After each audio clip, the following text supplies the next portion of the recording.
Գյուրջան Կասկադ, հասանելի բնակարաններ 65 ամիս մարման ժամկետով։ Երկու օր առաջ, եթե չեմ սխալվում, հենց բյուջեի քննարկմանը զեկույցի ընթացքում Նիկոլ Փաշինյանն ասաց, որ ադրբեջանական կողմի հետ գրեթե ամենօրյա ռեժիմով արդեն կապ կա, քննարկումներ անդադար։ Ես կխնդրեի մանրամասնել, պարոն Հարությունյան, կոնկրետ ինչ օրակարգով են այս փուլում ադրբեջանական կողմի հետ այդ ինտենսիվ շփումները։ Ինտենսիվ շփումները բոլոր հարցերի շուրջ են եւ ես չգիտեմ կոնկրետ ինչ խոսակցություն է եղել այդ զեկույցի ժամանակ վարչապետի ընդհանուր դրանք վերաբերում են շատ տարբեր հարցերի, ասենք օրինակ սահմանազատման, սահմանագծման օրակարգով պարոն Գրիգորյանն է իր ուղղությամբ աշխատում, արտաքին գործերի նախարարությունը համապատասխան իրենց օրակարգով աշխատում, անվտանգության խորհուրդը եւ Արմեն Գրիգորյանը իր գործընկերոջ հետ է աշխատում, կլինեն հումանիտար հարցեր, մնացած բոլոր հարցերը օրակարգում են, երբ որ արդյունքները լինում են, մենք դրա մասին խոսում ենք եւ կարծում եմ, որ այն տեմպը, որ կա Հայաստան-Ադրբեջան գործընթացում հարաբերություններում վատը չէ, օրինակ Ադրբեջանի կողմից իր մասով, օրինակ հայկական բեռների տեղափոխման, շրջափակման արգելքի հանումը։ Պարոն Հարությունյան, իսկ ամենօրյա ռեժիմով քննարկումների ժամանակ արդյոք այդ ցավոտ հարցերը քննարկվում են, օրինակ այսպես կոչված Զանգեզուրի միջանցքը, Արևմտյան Ադրբեջանի թեման, դուք ընդհանրապես չհոգնեցիք այդ թեմաներից Զանգեզուրի միջանցքի։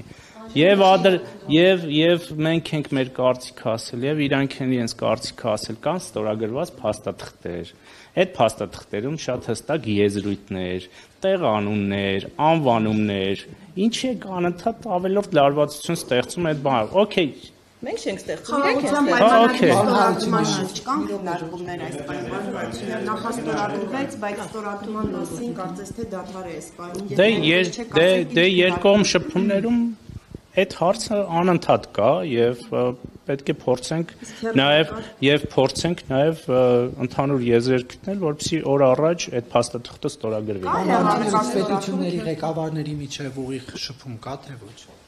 Պետությունների ղեկավարների միջև այն ժամանակ, երբ որ շփում լինում է, դուք դրա մասին իմանում եք պարտադիր։ Պարոն Հարությունյան, իրավական ոլորտից հարց են տալիս այդ բերանը փակելու, եկեղեցու ցանելու հետ կապված, ասում եք, թե դա իրավական տիրույթ է, մենք թողի ամեն մեկը զբաղվի այդ գործով, չենք խառնվում, բայց կոնկրետ 3 Եվրանեստի խորհրդարանական վեհաժողովի նիստին եվրապատգամավորներից մեկը Նաչո Սանչեսը ձեզ ամոթանք տվեց, որ 20-40 ոստիկան եք ուղարկում մարդկանց խոսքի համար բանտ եք նետում ու հիշեցրեց, որ դուք տենց ուզում եք ԵՄ անդամ դառնալ, ժողովրդավարական պետություններում նման կերպ չեն վարվում։ Ձեզ չի առնչվում։ Երբ որ իսպանացի падգամավորը գալիս է եւ Հայաստանի Հանրապետության տարածքում նման դիրքորոշում է արտահայտում, դա նշանակում է, որ այս պետությունը եւ մեր իշխանությունը միտված է ժողովրդավարական գործընթացները զարգացնել, չփախնել մեր կողմից անարդարացի քննադատությունից, լսել դա եւ ընդունել գիտություն։ Յուրաքանչյուր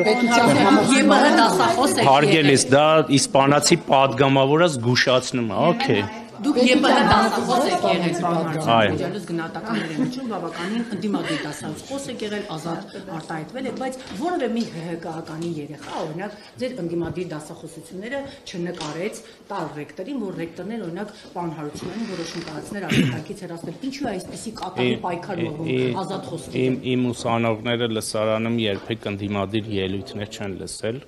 կամ որակումներ չեն լսել, իմ դասախոսությունները լսարանում եղել են բացառապես այն դասախոսությունների շրջանակներում, որոնք եղել են։ Եվ ես չգիտեմ ինչի մասին է խոսքը, հարցը ես չգիտեմ Նարեկ ջան, ես չգիտեմ ինչի մասին է խոսքը, հարցը տրվեց ինձ հետ կապված, ես պատասխանեցի։ Եվ ներողություն, եւ միաժամանակ կարող եմ ասել, որ սոցիալական ցանցերի այս զարգացվածության պայմաններում, ես ունեցել եմ ուսանողներ, որոնք իմ գործունեությանը հետևել են եւ հետևել են այն քաղաքական ուղուն, որին ես եմ հետևում։ Դիցուկ իշխանության մեջ կան մարդիկ, որոնք եղել են իմ ուսանողները, բայց դա ամենևին չի նշանակում, որ ես չարաշահել եմ իմ ուրեմն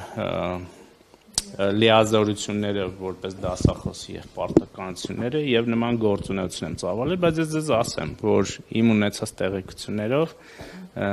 Երևանի պետական համալսարանի ռեկտորը